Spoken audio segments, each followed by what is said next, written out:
It's all eyes on me. Live life of a thug nigga until the day I die. Live life of a boss player. All eyes on me. Bonjour à toutes et à tous. Décidément, mes amis, le ridicule ne tue pas ou ne tue plus. On va revenir sur l'histoire de la disparition de Prigojine. Mes amis, imaginez-vous que les journaux et les médias occidentaux et les mainstream titrent « Disparition tragique de Prigojine ». Ils titrent « Assassinat ». Mais disparition tragique, mes amis, normalement pour l'Occident, Prigojine devrait être un meurtrier. Normalement pour l'Occident, Prigojine devrait être celui qui a gagné maintes batailles en Ukraine, en Afrique, où l'Occident elle-même tenait à monter ses plans diaboliques contre l'humanité. Donc, pourquoi tragique? Pourquoi tragique? Si ce n'est que pour accuser de plus en plus Vladimir Poutine et la Russie de cet assassinat, soi-disant. Alors, maintenant qu'un laps de temps est passé, nous sommes toujours devant deux hypothèses qui sont pratiquement les seules. Mais l'exfiltration reste une possibilité, comme je l'ai dit hier. Parce que, même jusqu'à maintenant, on n'a pas en bonne et due forme, une déclaration nette, claire et précise du gouvernement russe, propriétaire des terres où s'est crashé cet avion, disant ce qui s'est passé clairement, disant qu'on a retrouvé les corps, qu'ils ont été analysés et qu'ils correspondent aux identités précisément de celles de Prigojine et de son adjoint, son second. Donc mes amis, ils veulent nous faire gober que monsieur Vladimir Poutine aurait choisi, durant le sommet du BRICS qui se tient en Afrique, terrain de jeu où Wagner malmène les Occidentaux, aurait choisi ce moment précis pour liquider ce chef de guerre. Et où? Au-dessus du sol russe. Et avec quoi? Avec des armes antiaériennes russes. Là, on parle d'un ancien du KGB, très bien formé. Il aurait pris donc cette décision et tout le monde doit marcher dans ces élucubrations que dégueulent depuis pas mal de temps maintenant tous ces mainstream et ces médias véreux. Si Poutine voulait liquider Prigojine, même un soldat en Afrique aurait pu le faire pour le compte de la Russie et de Poutine, loin de la Russie et loin des soupçons. N'importe qui, même en l'empoisonnant, même en utilisant des armes ultra sophistiquées qui pourraient faire arrêter son cœur. Non, Poutine aurait choisi de faire péter un avion au-dessus de son sol pour que ce soit super évident qu'il est l'auteur de ce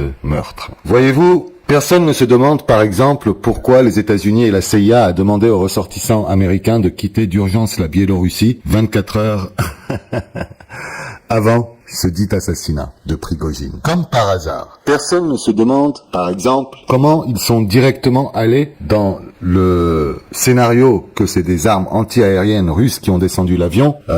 Les mecs, ils ont fait une analyse de la carlingue de l'appareil avec une vidéo de 3 secondes, les amis.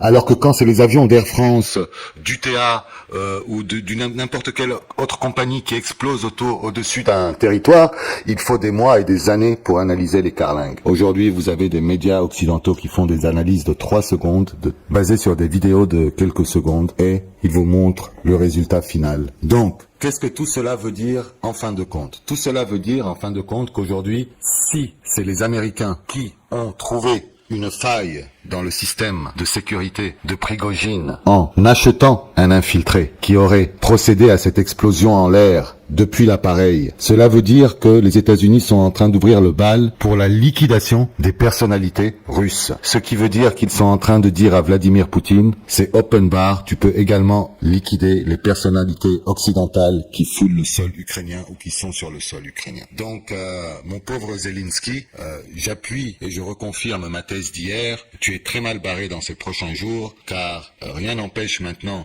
au gouvernement russe de te liquider au cas où ce qui s'est passé est une réelle liquidation d'un cadre russe, c'est-à-dire Prigojine, par les services occidentaux. Maintenant, si on revient à la thèse de l'exfiltration, c'est du pareil au même. Donc je réitère ce que j'ai dit hier. Prigojine exfiltré d'une manière ou d'une autre avec un scénario bien précis. Il se passera la même chose pour Zelensky, qui sera exfiltré lui aussi d'une manière bien précise avec le même scénario ou un des mêmes scénarios que celui-ci. Donc par conséquent, il y a ici, et je pense que c'est en rapport avec le sommet du BRICS actuellement, qui s'est très bien passé d'ailleurs, où nombreux États veulent rejoindre les BRICS, ils veulent décentraliser le fonctionnement du monde, ils veulent créer un monde multipolaire, un monde où il n'y a pas un dictateur qui va imposer des sanctions sur l'entièreté de l'humanité parce qu'il a une devise qui domine cette humanité. Et ça, vous voyez, ça la fout mal aux Occidentaux, aux États-Unis en particulier, et leurs vassaux, et ses vassaux. Et Biden qui s'empresse de déclarer que non, mais on devrait être plus cool avec les pays en voie de développement, il faut que le FMI et que la Banque mondiale soient plus indulgentes, il faut arrêter de mettre des conditions trop drastiques. Trop tard, trop tard. Vous faites ça. Ça a été votre manière de faire du beurre pendant des décennies.